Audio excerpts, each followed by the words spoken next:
Well, alcohol has a lot of impacts, not the least of which is the fact that it can certainly be responsible for people developing chronic pain syndromes. They can get into traumatic accidents, or years of alcohol use is hard on the body, and you can have peripheral neuropathies, you can have pancreatitis and other kinds of chronic painful conditions.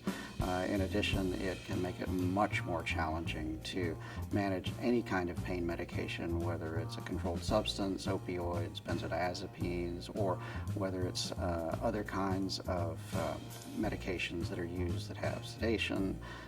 All of those things are challenging when they're paired with alcohol. It's useful to think of alcohol as a drug in addition to the drugs that you're prescribing.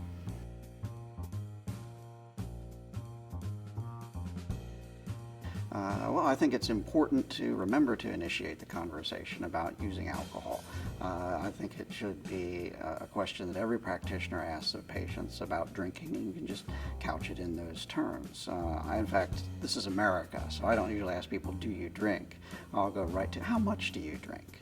And then there are specific tools that can be used, not necessarily to look at how much they drink, but more looking at the consequences of what they're drinking, regardless of quantity.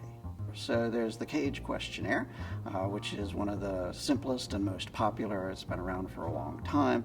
There are some other screening tools that you can use in waiting rooms, so things like the audit or the DAST or the PHQ.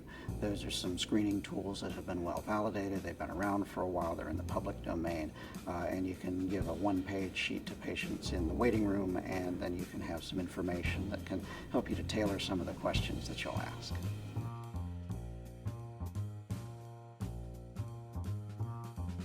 So motivational interviewing is not so much a series of techniques.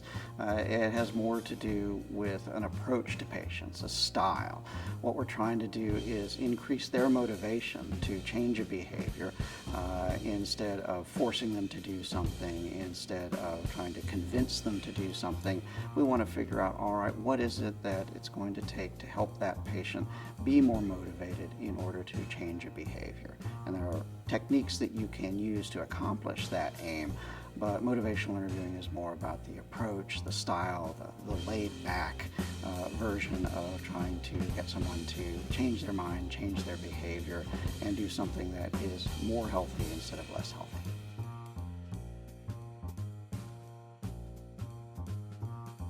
So screening can be done at any level, and if you find that there's a problem, then you don't always have to address it yourself at the primary care level. Just bringing the problem to the attention of the patient and letting them know that you have concern is often enough. And we've seen this with a number of other kinds of behaviors, even smoking, where if a practitioner just says, I'm concerned about this, and I really think you should start to make a change, lots of patients will, with no other particular advice, start to make a change. It's if they have more difficulty with that, or if the practitioner is less comfortable with the ongoing situation, or if there's some outright dangerous behaviors or even legal consequences, those are triggers to go ahead and refer to a specialist to take it from there. But a practitioner that does primary care can always be the bridge in order to continue that sort of motivation, even to see a practitioner that's a specialist, as well as making sure that the patient maintains the gains once they come back from specialty care. Well, I think that it's worthwhile to address alcohol use in practice. I think it is something that every practitioner should ask about, and that's because alcohol use disorders are treatable, and